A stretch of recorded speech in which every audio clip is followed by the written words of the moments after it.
Welcome to top headline. ప్రజావేదిక కూల్చివేతతో గత ప్రభుత్వ విధ్వంసం మొదలైందని ఏపీ ముఖ్యమంత్రి నారా చంద్రబాబు నాయుడు వ్యాఖ్యానించారు. అమరావతిలో జరుగుతున్న కలెక్టర్ల సమావేశంలో మాట్లాడుతూ ఆయన ఈ వ్యాఖ్యలు చేశారు. కలెక్టర్లతో సమావేశం పెట్టి మరీ వేదికను కూల్చేశారని ఆవేదన వ్యక్తం చేశారు. గత ప్రభుత్వ అకృత్యాలను భరించలేకే ఎన్నికల్లో ప్రజలు వారికి గుణపాఠం చెప్పారని పేర్కొన్నారు. ఈజ్ ఆఫ్ డూయింగ్ బిజినెస్ లో ఆంధ్రప్రదేశ్ దేశంలో నెంబర్ 1గా ఉండాలి. పెట్టుబడులకు అనుకూల రాష్ట్రంగా ఏపీని తీర్చిదిద్దుతామని కలెక్టర్ల సమావేశంలో ముఖ్యమంత్రి స్పష్టం చేశారు. ఎక్కడ రాలేదు అవి కూడా తీసుకొని వర్కౌట్ చేయండి. వాట్ ఈస్ ది రీజన్ అని ఇక్కడ కొన్ని some more focus points I want to place before you. ఎందుకంటే 26% GSTP contribution from industry. Industry రావాలంటే ఇన్ఫ్రాస్ట్రక్చర్ కూడా లింక్డ్ కాబట్టి రోడ్స్ ఇవన్నీ కూడా మనం డిస్కస్ చేశాం. ఇంత మునుపు ఎప్పుడు కూడా 6 సంవత్సరాల్లో 5 సంవత్సరాల్లో 4 years ease of doing business we're number 1. First year మాత్రం నెంబర్ 2లో ఉన్నాం. దానికే స్పెషల్ పోర్టల్ కూడా తీసుకొచ్చాం. స్టాండర్డైజేషన్ పెట్టాం. డీమ్డ్ క్లియరెన్స్ కూడా పెట్టాం. So that everybody has to work with in that time అని. ఇక్కడ ఫారెస్ట్ లో కూడా డిప్యూటీ సీఎం గారు ఇక్కడే ఉన్నారు. ఇక్కడ ఫారెస్ట్ డిపార్ట్మెంట్ గుర్తుపెట్టుకోవాల్సిన మెజారిటీ మీ దగ్గర పెండింగ్ ఉన్నాయి. మా నోటీస్కి వచ్చే లోపల మీరు క్లియర్ చేసి ఈవెన్ పబ్లిక్ ఇంట్రెస్ట్ ఉండే ప్రాజెక్ట్స్ కూడా కాలయాపన చేస్తున్నారు. మీరు ఎట్లుంటారంటే అడవుల్ని నరికేస్తా ఉంటే అడవులు తోకుపోతా ఉంటే గమనున్నారు. ఇప్పుడు ఒక ఊరికి రోడ్డు కావాలంటే అడం పడుతున్నారు. This is where. అప్పుడు మీకు ఎందుకు వచ్చిందో నాకు తెలియదు. ఇవన్నీ అలాంటి యాటిట్యూడ్ ప్రాబ్లమ్స్ ఉన్నాయి. ఇమ్మీడియట్ గా you review Chiranjeevi and then get it done. రెండోది ఇన్ఫ్రాస్ట్రక్చర్ ల్యాండ్ కూడా హౌస్ సైట్స్ కి ఇచ్చేశారు. ఇండస్ట్రీ రావాల్సిన ల్యాండ్ కొనిస్తే పర్లేదు గాని అలాంటి ల్యాండ్ అంతా ఇంటికి ఫ్రీగా ఇచ్చేయాలి, పాపులారిటీ రావాలి అనే చీప్ గిమిక్స్ చేసి మొత్తం ఇండస్ట్రియలైజేషన్ దెబ్బతీసే పరిస్థితికి వచ్చారు. కొన్ని ఏపీఐసి కూడా గ్రాబింగ్ జరిగాయి. నేను ఒకటే చెప్తున్నా, all collectors should be very firm and protect that land. That is where employment generation కి మెయిన్ గా చాలా మంది ల్యాండ్ ఇవ్వడానికి కూడా ముందుకున్నారు. కొన్ని ఏరియాల్లో if necessary will go for solar ఎనర్జీకి. అవసరమైతే మంచి ఇది దొరికితే మనం రీలింగ్ అవన్నీ కూడా వేసుకుంటూ లైన్స్ వేసుకోవచ్చు. అది ఎప్పటికప్పుడు కోఆర్డినేట్ చేసి కొన్ని బ్యాక్వర్డ్ ఏరియాస్ లో సోలార్ ఎనర్జీ కనిపోతే ఇట్ విల్ హెల్ప్ అస్. అది కూడా వర్కౌట్ చేయండి. నేను పోతే మడకసర్ ఏరియాలో they are prepared to give 4,000 acres 5,000 acres chunk. అలాంటి ఉంటే కొంచెం వర్కౌట్ చేయండి. అదే మాదిరిగా పోర్ట్స్ మనం పీపీపీ పెడితే వీళ్ళు ఈపీసీ తీసుకొచ్చారు. 5 ఏళ్లు లేట్ చేశారు. PPP is a tested model. Government ఎక్కడ డబ్బులు ఇస్తాం, గవర్నమెంట్ గ్యారంటీలు ఎక్కడ ఇస్తాం, అనవసరంగా తీసుకొచ్చారు. ఇప్పుడు నేను ఎన్నికపోతే అటు ఇటు కాకుండా పోతుంది. First of all I want to complete the project. ఎన్నికకి వెళ్లిపోవడం కరెక్ట్ కాదు. In the interest of the state we're moving forward. We want to complete all projects. ఏవైతే పోర్టులు ఉన్నాయి 3 ఉన్నాయి, అవి కూడా పూర్తి చేయాలి. ప్రాబ్లమ్స్ అన్ని మీరు వర్కౌట్ చేయండి. ఫిషింగ్ హార్బర్స్ 9 ఉన్నాయి. నేర్చుకోవాలనుకునే తపన ఉన్నా తన లాంటి వారందరం కలిసి వ్యవస్థలను ముందుకు తీసుకెళ్తామని పేర్కొన్నారు. చంద్రబాబు విజన్ కు ముందుకు తీసుకెళ్తామని తెలిపారు. విభజన వల్ల ఎన్నో ఇబ్బందులు పడ్డామని, అవమానాలు ఎదుర్కొన్నామని పేర్కొన్నారు. సీఎం చెబుతున్న స్కిల్ సెన్సెస్ కు సలహాలు, సూచనలు అవసరమని వివరించారు. అనుభవజ్ఞుడైన ముఖ్యమంత్రి చంద్రబాబు తనకు గురువు అని, ఆయన నుంచి తన లాంటి వారు నేర్చుకోవాల్సింది ఎంతో ఉందని AP deputy CM Pawan Kalyan పేర్కొన్నారు. అమరావతిలో నిర్వహించిన కలెక్టర్ల సమావేశంలో పవన్ ఈ వ్యాఖ్యలు చేశారు. రాజ్యాంగం ఎంత గొప్పదైనా దానిని అమలు పరిచేవారు సరిగా లేకపోతే ఆ వ్యవస్థ పనిచేయదని పవన్ పేర్కొన్నారు.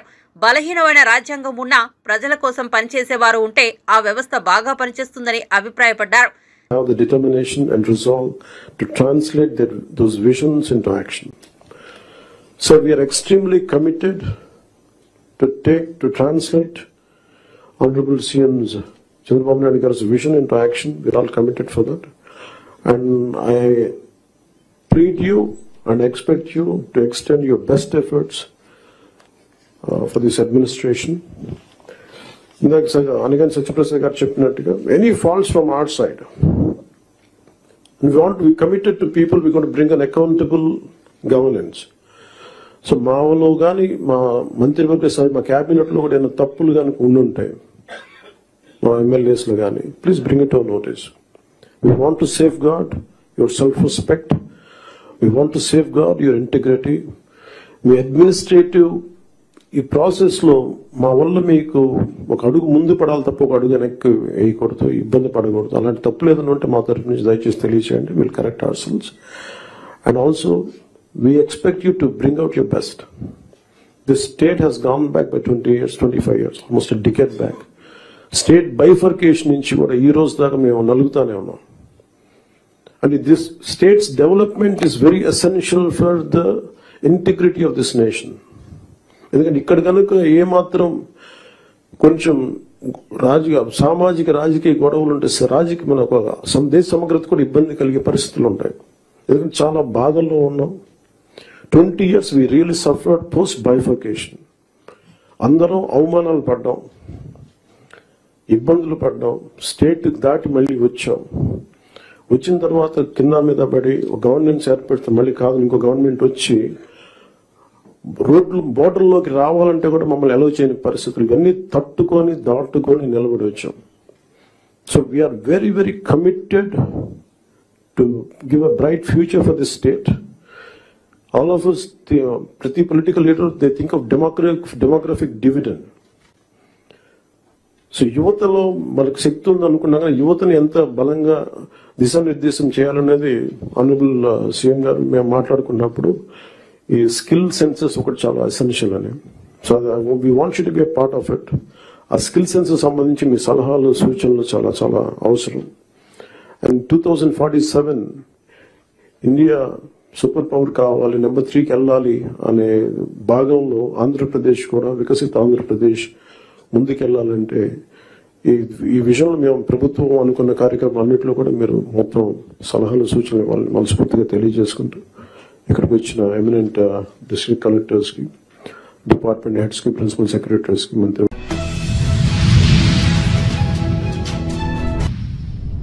Young India skills university chairman గా ఆనంద్ మహీంద్రా పేరును తెలంగాణ ముఖ్యమంత్రి రేవంత్ రెడ్డి ప్రకటించారు. న్యూయార్క్ లో ఎన్ఆర్ఐల సమావేశంలో ఆయన మాట్లాడుతూ యువతలో నైపుణ్యతను పెంపొందించడం కోసం తమ ప్రభుత్వం కొత్త యూనివర్సిటీని తీసుకొచ్చిందన్నారు. ఇది పీపీపీ మోడల్లో ఉంటుందన్నారు. ఈ యూనివర్సిటీకి చైర్మన్ గా ఉండాలని తాను ఆనంద్ మహీంద్రకు విజ్ఞప్తి చేశానన్నారు. ఆయన 2 రోజుల్లో స్కిల్స్ యూనివర్సిటీ చైర్మన్ గా బాధ్యతలు తీసుకునే అవకాశం ఉందన్నారు. ఈ నెల 1న ముచ్చర్లలో స్కిల్స్ యూనివర్సిటీకి సీఎం శంకుస్థాపన చేశారు. అది డిఎస్సి నోటిఫికేషన్ కావచ్చు, గ్రూప్ 1 నోటిఫికేషన్ కావచ్చు, గ్రూప్ 2, గ్రూప్ 3 నోటిఫికేషన్స్ కావచ్చు, పోలీస్ రిక్రూట్మెంట్ కావచ్చు, పారామెడికల్ సిబ్బంది కావచ్చు. ఇట్లా రాష్ట్ర ప్రభుత్వంలో వివిధ శాఖలలో ఉన్న ఉద్యోగ ఖాళీలను ఒకటొకటిగా తెలుసుకుంటూ ఒక్కొక్క నోటిఫికేషన్ ఇచ్చుకుంటూ ఈరోజు నిరుద్యోగ యువకులు కోచింగ్ సెంటర్ల చుట్టూతో తిరగడం కాదు, పోటీ పరీక్షలకు ప్రిపేర్ అవ్వడంలో నిమగ్నమై ఉన్నారు. ఒక పక్కన ఈ పని చేస్తూనే రెండో పక్కన పార్లమెంటు ఎన్నికలను ఎదుర్కొని పార్లమెంటు ఎన్నికలు పూర్తి అవ్వంగానే బడ్జెట్ సమావేశాలను ఏర్పాటు చేసి శాసనసభ సమావేశాలను నిర్వహించడం. మీరందరూ నాకు తెలిసి చాలామంది మిత్రులు నాతో చెప్పడం జరిగింది. అప్పుడెప్పుడో ఉమ్మడి రాష్ట్రంలో ఉన్నప్పుడు వైఎస్ రాజశేఖర రెడ్డి గారు, చంద్రబాబు నాయుడు గారు ఉన్నప్పుడు శాసనసభ సమావేశాలను మేము చూసేది. మళ్ళీ ఎప్పుడూ అవకాశం రాలే. ఇప్పుడు మళ్ళీ శాసన సమావేశాలను చూసే విధంగా, సమస్యల మీద చర్చ జరిగే విధంగా, ప్రతిపక్షాలకు కూడా మాట్లాడే అవకాశం ఇచ్చి రాష్ట్ర ప్రభుత్వం తన విధి విధానాలను ప్రజలకు వివరించే వేదికగా శాసనసభను మీరు నడిపించారు, మీకు అభినందనలు అని చెప్పి మాకు చెప్పడం జరిగింది. మీరందరూ చూసారు శాసనసభలో సమస్యల మీద మాట్లాడమంటే మేము మాట్లాడాం. పోడియం దగ్గరకు వచ్చి మేము ధర్నా చేస్తాం, మమ్మల్ని మార్షల్స్ను పెట్టి బయటపడేయండి, మీరు చెప్పే కఠోరమైన నిజాలు వినడానికి మేము సిద్ధంగా లేము అన్నట్టుగా ప్రతిపక్ష పార్టీ వ్యవహరించింది. నేను స్పీకర్ గారికి విజ్ఞప్తి చేసిన, వీళ్ళని బయటపడేస్తే ఇంటికి పోయి ఫామ్ హౌస్లో పండుకుంటారు, పోడియంలోనే అట్లానే గంటల కొద్దీ నిలబెట్టి వాళ్ళు చేసిన క్రూరమైన నేరాలను వాళ్ళు తెలుసుకునే విధంగా ఈ సభలో చర్చ జరపడం ద్వారా వాళ్ళు చేసిన ఘోరాలేంటివో సమాజానికి తెలియజేట్టు చర్చలు శాసనసభలో జరగాలి అని రాత్రి 3:30 వరకు, ఉదయం 10 గంటలకు మొదలైతే అర్ధరాత్రి 3:30 వరకు శాసనసభ సమావేశాలు ఈ 70 సంవత్సరాలలో ఎప్పుడూ జరగని విధంగా తెల్లవారుజామున 3:30 గంటల వరకు కూడా పద్దుల మీద చర్చలు పెట్టినాం. ఎందుకంటే కాంగ్రెస్ పార్టీ ప్రజాస్వామ్యాన్ని విశ్వసిస్తుంది. కాంగ్రెస్ పార్టీ కొట్లాడి దేశానికి స్వతంత్రం తెచ్చింది. కాంగ్రెస్ పార్టీ కొట్లాడి దేశానికి రాజ్యాంగాన్ని ఇచ్చింది. కాంగ్రెస్ పార్టీ ఇచ్చిన రాజ్యాంగాన్ని గౌరవించే బాధ్యత కాంగ్రెస్ ప్రజాప్రతినిధులుగా మా మీద ఉన్నది. కాబట్టి ప్రజాస్వామ్యంలో ప్రతి సమస్యకు చర్చలే పరిష్కారాన్ని చూపిస్తాయి. ఈ చర్చల ద్వారానే ప్రజలకు ప్రభుత్వం యొక్క విధి విధానాలు తెలుస్తాయని చెప్పి చర్చల్ని చేపట్టడం జరిగింది. చర్చించడానికి ఏమీ లేక చేసిన విషయాలను చెప్పినప్పుడు ప్రజల ముందుగా దోషిగా నిలబడాల్సి వస్తుందని శాసనసభలో జరుగుతున్న చర్చలలో పాల్గొనకుండా తప్పించుకునే ప్రయత్నం చేసిన ఎవరిని బయటికి వదలలేదు. శాసనసభలో తెల్లవారుజామున వరకు వాళ్ళని కూర్చోబెట్టి చర్చల్ని నిర్వహించే కార్యక్రమం కాంగ్రెస్ పార్టీ చేసింది. అందుకే ఈరోజు మిత్రులారా, శాసనసభ సమావేశాలు ముగిసిన వెంటనే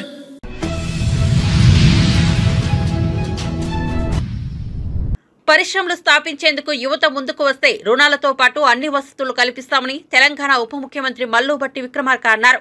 సోమవారం ఖమ్మం జిల్లా మధిర నియోజకవర్గంలో ఎండపల్లిలో ఇండస్ట్రియల్ పార్క్ పనులకు శంకుస్థాపన చేశారు. ఈ సందర్భంగా ఆయన మాట్లాడుతూ ఇక్కడ ఏర్పాటు చేస్తున్న ఇండస్ట్రియల్ పార్క్ తెలంగాణకే రోల్ మోడల్ గా ఉండాలన్నారు.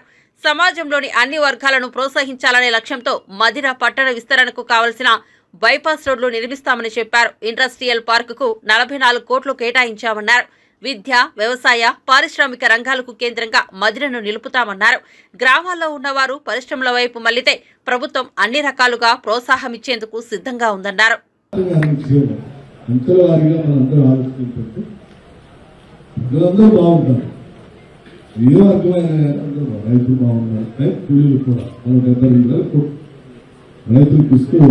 భూములేని కూలీలు పార్టీలు ఓట్లు మనం మాటిచ్చాం.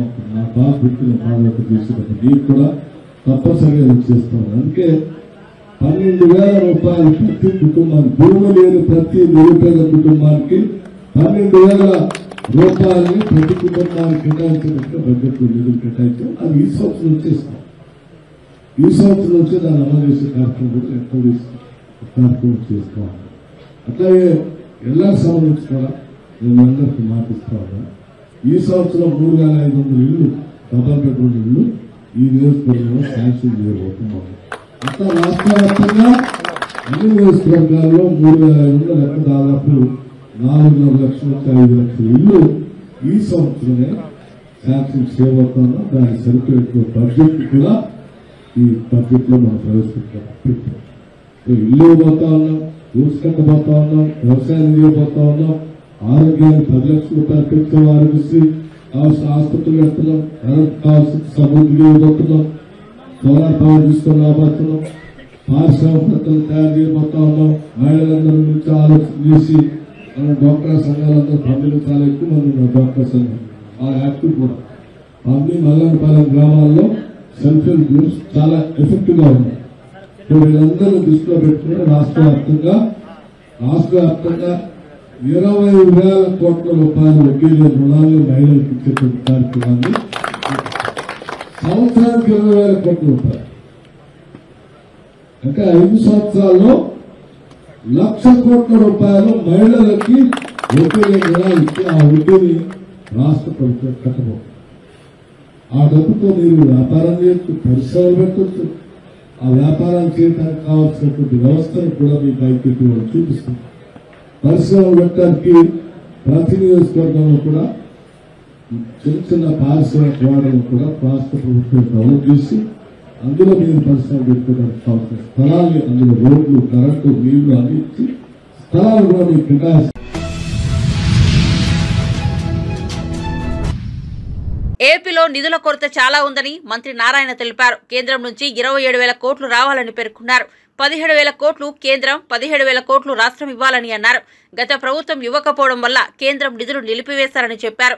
విజయవాడ వెటర్నరీ కాలనీలోని వీఎంసీ పార్క్ లో నూతనంగా నిర్మించిన జిమ్ ను మంత్రి నారాయణ ప్రారంభించారు. అనంతరం మంత్రి నారాయణ మాట్లాడుతూ స్వచ్ఛ భారత్ తరపున నిధులు రావాల్సి ఉందన్నారు.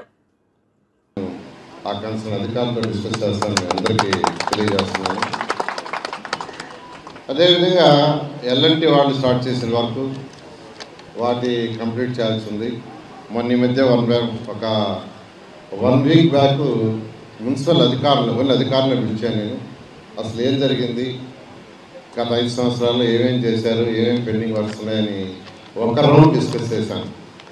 నేను మళ్ళా డిస్కస్ చేయాలి. ఒకసారి డిస్కస్ చేసిన తర్వాత ప్రజాప్రతినిధులు కూడా పిలిపించి ప్రజాప్రతినిధులతో కూడా డిస్కస్ చేసి ఏదైతే మనం నిలిచిపోయాయో ఆ వర్క్స్ కొద్దిగా ఫండ్స్, ఇక్కడ మెయిన్ ప్రాబ్లం ఏంటంటే ఫండ్స్. ఈరోజు కేంద్ర ప్రభుత్వం శాంక్షన్ చేసిన ప్రాజెక్ట్స్ 27,000 కోట్ల రూపాయలు ఉన్నాయి. అందులో వాళ్ళు 10,000 కోట్ల రూపాయలు వాళ్ళు ఇవ్వడానికి రెడీగా ఉండాలి. అయితే మన స్టేట్ షేరు 17,000 కోట్లు పెట్టాలి. గత ప్రభుత్వం ఆ షేర్ పెట్టక ఆ ప్రాజెక్ట్స్ అన్నింటినీ వదిలేశారు. అమృత్ 2 8,000 కోట్ల రూపాయల ప్రాజెక్ట్. 2019 ఫిబ్రవరి నెలలో శాంక్షన్ చేశాం. ఏషియన్ ఇన్ఫ్రాస్ట్రక్చర్ ఇన్వెస్ట్మెంట్ బ్యాంక్ ద్వారా 5,350 కోట్లు. దాంట్లో మన షేర్ 1,500 ఉంది. మన వాళ్ళు దాన్ని పెట్టక దాన్ని వదిలేశారు. దాని టైం కూడా జూన్కి అయిపోయింది. మళ్ళీ అడుగుతున్నాం, మళ్ళీ దాన్ని రివైజ్ చేయండి, మేము కంప్లీట్ చేస్తాం. అంతేకాకుండా స్వచ్ఛ భారత్లో 2021లో, ఇప్పుడు కాదు 2021లో 2,940 కోట్లు కేంద్ర ప్రభుత్వం శాంక్షన్ చేసింది. దాంట్లో మన స్టేట్ షేర్ 40%, వాళ్ళు 60%. ఫస్ట్ ఇన్స్టాల్మెంట్ 290 కోట్లు రిలీజ్ చేశారు. వాళ్ళు మనం 150 కోట్లు రిలీజ్ చేయాలి మన స్టేట్. వీళ్ళు కేవలం 11 కోట్లు రిలీజ్ చేశారు. మిగతాది రిలీజ్ చేయాలా, ఆ ప్రాజెక్ట్ ఆగిపోయింది. అంటే ఆ స్వచ్ఛ భారత్ 2,940 కోట్లు వస్తే బ్రహ్మాండంగా మనం డెవలప్ చేసుకోవచ్చు. ఇలాంటి పరిస్థితుల్లో ఈరోజు మనం ఉన్నాం. వీటన్నిటి మీద కూడా యాక్చువల్గా సీఎం గారితో డిస్కస్ చేస్తున్నాం, కేంద్ర ప్రభుత్వంతో డిస్కస్ చేస్తున్నాం. సీఎం గారు ఎన్ని ఇబ్బందులు ఉన్నా ఇన్ఫ్రాస్ట్రక్చర్ డెవలప్ చేయాలి, సంక్షేమ పథకాలు మనం చెప్పిన ప్రకారం చేస్తూ డెవలప్మెంట్ ఇంపార్టెంట్. డెవలప్మెంట్ లేకుంటే యువతకు భవిష్యత్తు ఉండదు అనే ఉద్దేశంతో మాకు డైరెక్షన్ ఇస్తున్నారు. అయితే కొంత సమయం పడుతుంది ఈ ఫైనాన్షియల్గా. అంతేకాకుండా ముఖ్యమంత్రి గారు మనకు అడిగాం, మున్సిపల్ కార్పొరేషన్స్ కావచ్చు, మున్సిపాలిటీస్ కావచ్చు, నగర పంచాయతీలు కావచ్చు, వాటిల్లో వచ్చే కలెక్షను మున్సిపాలిటీసే వాడుకునేదిగా.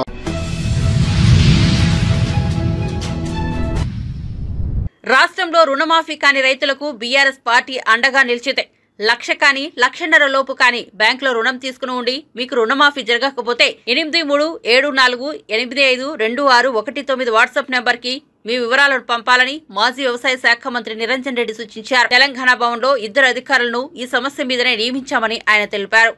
మీరు అంగీకరించాలి కదా, 1,50,000 లోపు మాఫీ కావాల్సిన వాళ్ళు ఇంకా కాని వాళ్ళు ఉన్నారు. మీరు చెప్పిన ప్రామాణికత ఏంది? అప్పయి ఉంటే చాలు, అతనికి పాస్బుక్ ఉంటే చాలు మాఫీ అవుతుందండి. మరి అలా 190 కొరీలు ఎందుకు వేస్తున్నారు? నోటి మాట చెప్పడేమో ఏ కొరీలు ఏమని చెప్తున్నారు, క్షేత్రస్థాయిలో పోతేనేమో బ్యాంకర్స్ మీకు రాలేదని చెప్తున్నారు.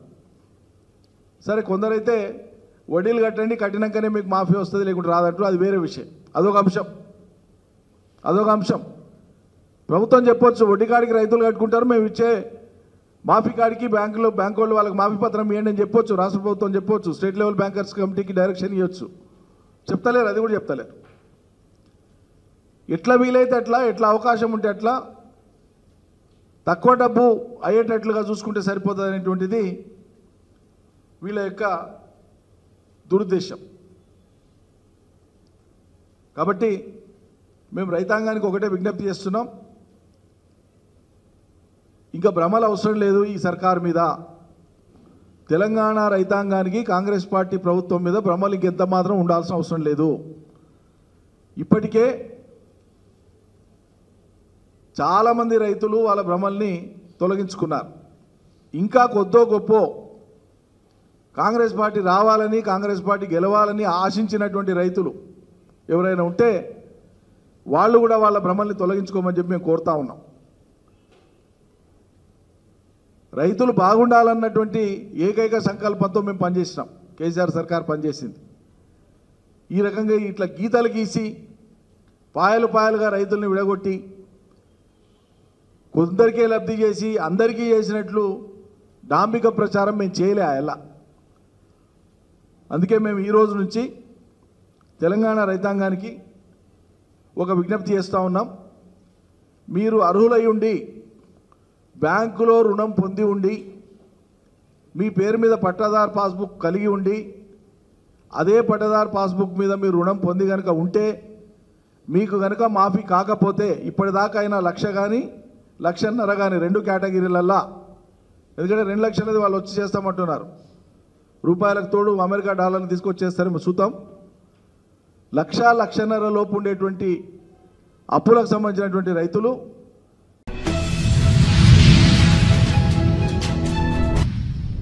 తెలంగాణ మంత్రి ఉత్తమ్ కుమార్ రెడ్డి కోదాడలో నీటిపారుదల శాఖ పనితీరుపై సమీక్ష నిర్వహించారు. ఈ సందర్భంగా లిఫ్ట్ ఇరిగేషన్ల పనితీరుపై పలువురు రైతులు మంత్రి దృష్టికి తీసుకొచ్చారు. దీంతో రైతులు లేవనెత్తిన సమస్యలకు అధికారులు సరైన సమాధానం ఇవ్వకపోవడంపై మంత్రి సీరియస్ అయ్యారు. విధుల పట్ల నిర్లక్ష్యం వహించిన ఏఈ, డీఈని హెచ్చరించారు. హుజూర్ నగర్ డీఈ నవీన్ ను సస్పెండ్ చేయాలని కలెక్టర్కు మంత్రి ఆదేశాలు జారీ చేశారు. కొంత టైం నుంచి కాలంలో నీళ్లు వదిలిపెట్టలేదు కాబట్టి క్రమక్రమంగా నీళ్లు పెంచడం జరుగుతుంది. ప్లస్ మళ్ళీ ఎక్కడన్నా మెయిన్ కాలువ వీక్ ఉంటే అక్కడ ఏం ప్రమాదం జరగద్దని రోజువారీగా కొంత ఆ కాలువలో లెవెల్ పెంచుతూ పోతున్నాం. కాలువకి సంబంధించిన అన్ని చెరువులు నింపుకోండి. ఈ లిఫ్ట్ పూర్తి స్థాయిలో పనిచేయాలి. మీకు ఏం జరగకుండానో ఏదో గాలికి చేతులు ఊపుకుంటూ వస్తే మాత్రం మంచి కాదు. ఈ రోజు జరిగిన దాన్ని కూడా కొంతమంది మీద చర్య ఉంటాయి. అది కూడా చెప్తున్నాం. మీకు సిగ్నిఫికెంట్ ఇంప్రూవ్మెంట్. ఒక డీ పైపులు డిస్టర్బ్ అయ్యంటే నీకు టైం దొరకలేదు చూడాలంటే I will take very serious action against you. అంటే what else are you taking care of? 1 week లో నీకు టైం దొరకలేదంటే no, why haven't you gone?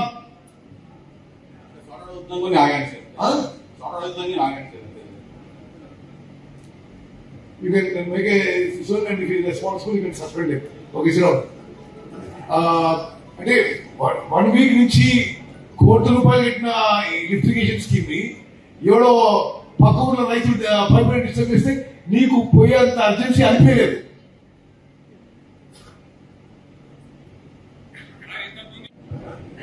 అది కొన్ని శ్రీనివాసపురంది మీరు చూపెడుతుంది 32 ఎకరాల ఆయకట్టు, దానికి 20 లక్షలు అయిపోయింది. మొత్తం అడ్వాంటేజ్ స్కీమ్ సార్ మీరు చూసొచ్చు సార్.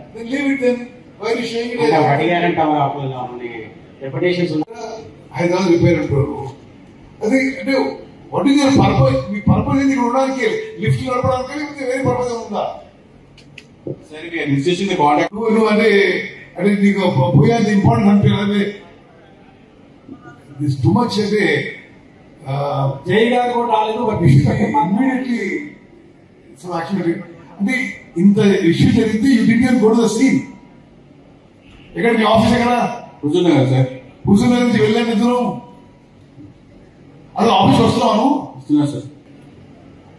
డి ఓడు, నువ్వు ఎస్సీ ఓడు అంటే ఎవరు మీరు? Should be ashamed of yourself.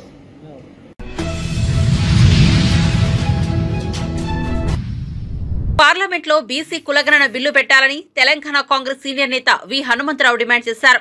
VH మీడియాతో మాట్లాడుతూ పార్లమెంట్లో అనురాగ్ ఠాకూర్ దిగజారి మాట్లాడారని, కాంగ్రెస్ అగ్రనేత రాహుల్ గాంధీపై ఆయన చేసిన వ్యాఖ్యలు సరికాదని చెప్పారు. దేశానికి ఓ బీసీ ప్రధానమంత్రి అయ్యారని కేంద్ర మంత్రి నిర్మలా సీతారామన్ చెబుతున్నారని అన్నారు. అయితే ఓబీసీ ఎంపీలం అందరం కలిసి బీసీలకు ప్రత్యేక మంత్రిత్వ శాఖ పెట్టాలని గతంలో ప్రధానమంత్రిని కలిశామని, కానీ ఇప్పటి వరకు బీసీలకు ప్రత్యేక మంత్రిత్వ శాఖ పెట్టలేదని చెప్పారు. పంచాయతీ నగరపాలికలు వీళ్ళైతే సర్పంచులు కావచ్చు, మండల అధ్యక్షులు కావచ్చు, జిల్లా పరిషత్ చైర్మన్ కావచ్చు. కనుక ఈ అవకాశాన్ని చేజారుకోవద్దని ఇవాళ ముఖ్యంగా యువకులలో ఎక్కువ ఉత్సాహం కనిపిస్తుంది. ఏమన్నా అరే రాహుల్ గాంధీ చేస్తాడా, రాహుల్ గాంధీకి ఒక ఆలోచన వచ్చింది, అగ్రకులాలలో పుట్టిన పేదవాని గురించి ఆలోచన చేసే ఆ కుటుంబంలోనే ఉన్నది కనుక తప్పనిసరిగా ఢిల్లీకి వస్తున్నామని రేపు ఒక ధర్నా, ఎల్లుండి ఇట్లా అన్ని పార్టీలో ఉన్నటువంటి వ్యక్తులు బీసీ నాయకులందరూ ఏకమై ఈ బిల్లు పాస్ అయితేనే మా భవిష్యత్తు అనేది నా ఉద్దేశం. దీనికి తప్పనిసరిగా రాష్ట్ర ప్రభుత్వం, తెలంగాణ, అదేవిధంగా చంద్రబాబు నాయుడు కూడా నేను కోరుతున్నా, అక్కడ కూడా కులగన జరగాలి. మా జనాభా ఎంత ఉందో తెలవాలి. ఎప్పుడు అడిగినా మీ జనాభా అడుగుతున్నారు, ఎవరు కోర్టుకు పోతే మీ జనాభా లెక్కలే లేవు కదా అంటున్నారు. ప్రమోషన్లో చూద్దామంటే 90 మంది సెక్రటరియట్ ఆఫీసర్లు ఉంటే ఒక్కరో ఇద్దరు. అదేవిధంగా మొన్న మహారాష్ట్రలో మాట్లాడుతూ చెప్పాడు, అయ్యా ఇంత జనాభా వస్తున్నారు, 300 మందిలో ఒక ఎస్సీ కనిపించాడు, ఒక బీసీ కనిపించాడు అంటున్నాడు. అంటే వాళ్ళ ఉద్దేశం ఒక్కటే, బడుగు బలైన వర్గాలు పైకి వస్తే రాజ్యాధికారం వీరు కూడా అడుగుతారేమో అన్నారు. అదే రాజ్యాధికారం దేవుని కెరకరా బాబు, మొదలైతే మాకు ప్రమోషన్స్, మా ఉద్యోగాలు, మా భవిష్యత్తు, దాని గురించి పోరాడుతున్నారు బీసీ సంఘాలని. దానికి నాది పూర్తి మద్దతు ఉంటుంది. అదేవిధంగా వేణుగోపాల్ గారిని కూడా కలుస్తాం, ఆల్ ఇండియా సెక్రటరీ. అదేవిధంగా రాహుల్ గాంధీని కూడా కలవడానికి ప్రయత్నం చేస్తున్నాం. ఆయన టైం ఇస్తే తప్పనిసరిగా కలుస్తాం. ఎక్కువ లేకున్నా ఒక 10 మంది ఇంపార్టెంట్ లీడర్నన్నా కలిస్తే ఆయనకు కూడా ఉత్సాహం, అరే ఇంతమంది జనాలు అడుగుతున్నారా అని ఆయన ఇంకొక 4 అడుగులు ముందుకేస్తాడనేది నా ఉద్దేశం. రేపు జరగబోయే ఈ క్యాస్ట్ వైజ్ సెన్సస్ తర్వాతనే లోకల్ బాడీ ఎన్నికలు జరగాలనేది మా ఉద్దేశం. ఇప్పుడు ఇలా జరిగితే ఇక మళ్ళీ మాకు ఫ్యూచరే లేదు, ఇక్కడికే ఎండ్. రాహుల్ గాంధీ ఇంత గట్టిగా మాట్లాడే వ్యక్తి ఒక్కడే దొరికింది. ఇది ఆశాకిరణం, మాకు దేవుడు ఇచ్చిన వరం. మాకు ఈ వరాన్ని మనం కాపాడుకోవాలని బీసీ సంఘాలను, నాయకులను, అట్లనే ప్రభుత్వాలను కూడా కోరుతున్నా. సాగునీటి రంగంలో ప్రభుత్వం పూర్తిగా విఫలమైందని మాజీ మంత్రి జగదీష్ రెడ్డి అన్నారు. సోమవారం ఆయన ఢిల్లీలో మీడియాతో మాట్లాడారు. గత 8 నెలలుగా తెలంగాణలో పాలన పడకేసిందన్నారు. ప్రతిపక్షంపై రాజకీయ విమర్శలు, దాడులు తప్ప మరేమీ లేదన్నారు. మరీ ముఖ్యంగా సాగునీటి రంగంలో ఘోరంగా విఫలమైందన్నారు. గత యాసంగి పంటకు నీళ్లు అందించలేకపోయిందని ఫైర్ అయ్యారు. గతంలో కేసీఆర్ పాలనలో యాసంగిలోనే భారీగా దిగుబడి వచ్చిందని తెలిపారు. గోదావరి, కృష్ణా నదుల నుంచి నీరు లక్షలాది టీఎంసీల నీరు వృధాగా సముద్రం పాలవుతోందని స్పష్టం చేశారు. ఆ నీటిని కాలువల ద్వారా చెరువులు నింపే అవకాశం ఉందని ప్రభుత్వానికి సూచించారు. కానీ ఈ ప్రభుత్వం ఆ పని చేయడం లేదని మండిపడ్డారు. ఒక రాష్ట్రంలో ఒక తిరిగా ఇంకో రాష్ట్రంలో ఇంకో తిరిగా ఎట్లా ప్రవర్తిస్తున్నారో వాటి అన్నిటికీ సంబంధించి కూడా ఒకవైపు ప్రజల్లో ఎండగడుతూ ఉన్నాం, ఇంకోవైపు న్యాయపరంగా మాకు న్యాయం దక్కాల్సిన అవసరం ఉంది. కాబట్టి దాని కొరకు కూడా సుప్రీంకోర్టును కూడా ఆశ్రయిస్తూ ఉన్నాం. సుప్రీంకోర్టు ద్వారా కూడా మేము అక్కడ ప్రతి రాష్ట్రంలో హైకోర్టు నుంచి వెళ్ళి జడ్జిమెంట్ అనుకూలంగా వస్తుందని అనుకుంటున్నాం. ఎందుకంటే అక్కడ హైకోర్టులో కూడా వేరే వచ్చి మాట్లాడినారు కాబట్టి వారితో దానికి సంబంధించిన మిగతా విషయాలను కూడా మాట్లాడడం కొరకు ఢిల్లీకి రావడం జరిగింది. అందరినీ కూడా న్యాయకోవిధిని సంప్రదిస్తాం ఉంది. అడిగినాము, వారు సమయం ఇస్తే కలిసిపోదామని వెయిట్ చేస్తూ ఉన్నాం. Thank you very much. మాలిన పసలేని ఆరోపణలు తప్ప ప్రతిపక్షం పైన ప్రత్యేకించి కేసీఆర్ గారి పైన, బీఆర్ఎస్ పార్టీ పైన మాట్లాడే మాటలు తప్ప అధికార పార్టీ ప్రభుత్వం ఒక్కటంటే ఒక్క పని ప్రజల సంక్షేమానికి సంబంధించి, రాష్ట్ర అభివృద్ధికి సంబంధించి సోయి లేకుండా ప్రవర్తిస్తూ ఉంది. ప్రత్యేకించి ఇరిగేషన్ రంగంలో ఈ ప్రభుత్వం అన్ని రకాలు కూడా వైఫల్యం చెందింది. గత యాసంగిలోనే కాళేశ్వరం నుండి నీళ్ళని ఇచ్చే అవకాశం ఉన్నా నీళ్ళు ఇవ్వక దాదాపు 25-30 లక్షల ఎకరాలలో పంట సాగు చేసుకునే అవకాశం కల్పేయకుండా రైతాంగానికి తీరని నష్టం చేసింది. దాంతో యాసంగి పంట స్పష్టంగా తేలిపోయింది. అంతకుముందు వరుసగా 7 సంవత్సరాలు కేసీఆర్ గారి పాలనలో యాసంగి పంట కూడా దాదాపు 1 కోటి మెట్రిక్ టన్నులకు పైగా వచ్చింది. ప్రభుత్వమే 40 నుంచి 50 లక్షల మెట్రిక్ టన్నుల ధాన్యాన్ని సేకరించింది. కానీ ఈసారి 25 లక్షలు కూడా సేకరించలేకపోయింది. అంటే ప్రధానంగా ఇరిగేషన్ రంగం పైన ప్రభుత్వానికి సోయి లేకపోవడం, రైతాంగానికి నీళ్ళు ఇచ్చే విషయం పైన ఈ ప్రభుత్వానికి చిత్తశుద్ధి లేకపోవడమే. ఇవాళ ప్రత్యక్షంగా కనబడుతుంది ప్రజలకు. ఒకవైపు గోదావరి నుండి కృష్ణా నుండి లక్షలాది టీఎంసీల నీళ్లు వృధాగా సముద్రం పాలవుతుంటే వాటిని ఎత్తి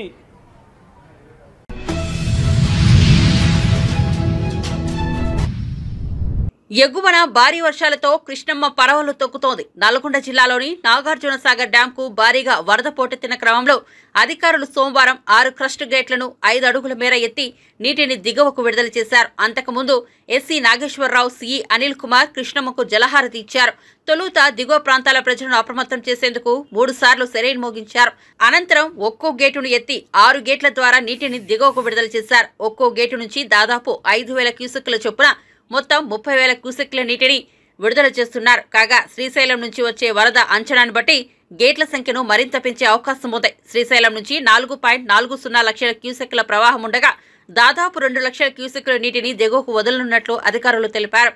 ఇప్పటికే కృష్ణా పరివాహక ప్రాంతాల ప్రజలు అప్రమత్తంగా ఉండాలని హెచ్చరికలు జారీ చేశారు. నల్గొండ, సూర్యాపేట, పల్నాడు, గుంటూరు, ఎన్టీఆర్ జిల్లాల ప్రజలు అప్రమత్తంగా ఉండాలన్నారు.